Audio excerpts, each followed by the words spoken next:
We have new information on a deadly interstate accident involving two 18-wheelers and a T-Dot truck.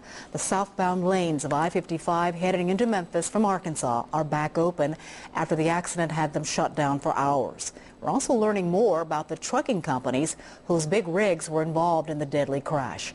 Bonnie Kenny is live along I-55 with the very latest. Bonnie. Well, Claudia, Arkansas State Police just identified the two people who were killed in today's crash. T-Dot driver Robert Nowicki Jr. and Ellis Transport's driver Tony L. Davis. Witnesses say Nowicki from T-Dot was helping a broken down big rig on the side of I-55 when the Ellis Transport big rig slammed into both of them. And according to these federal records, Ellis has had violations in the past.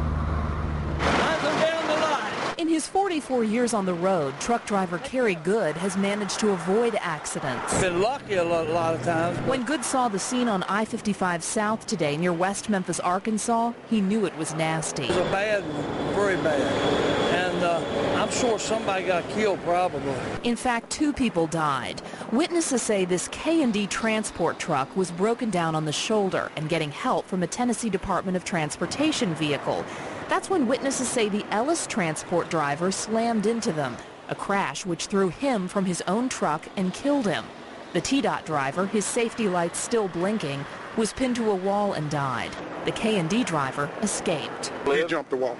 Wow. He saw it coming and jumped the wall. He lived. They took him to the hospital anyway. He was shook up. We looked up federal safety violations for both big rigs. We didn't find any for K&D, which appears to have only one driver and one truck. For Ellis Transport, in the last 2 years, we found close to a dozen unsafe driving violations, from speeding to lack of seatbelts, and 13 fatigue driving violations, which includes allowing drivers to drive for more than 11 hours. Ellis drivers were involved in 3 crashes in 2010. It's terrible. It's terrible to let you know that the highway is dangerous. If you break down, the best thing to do is try to get completely off the highway, if you can. Advice from record driver Jimmy Stuckey, who hopes to not see a scene this rough again. It's a lot more dangerous, but, you know, the chance of this happening is like lightning striking.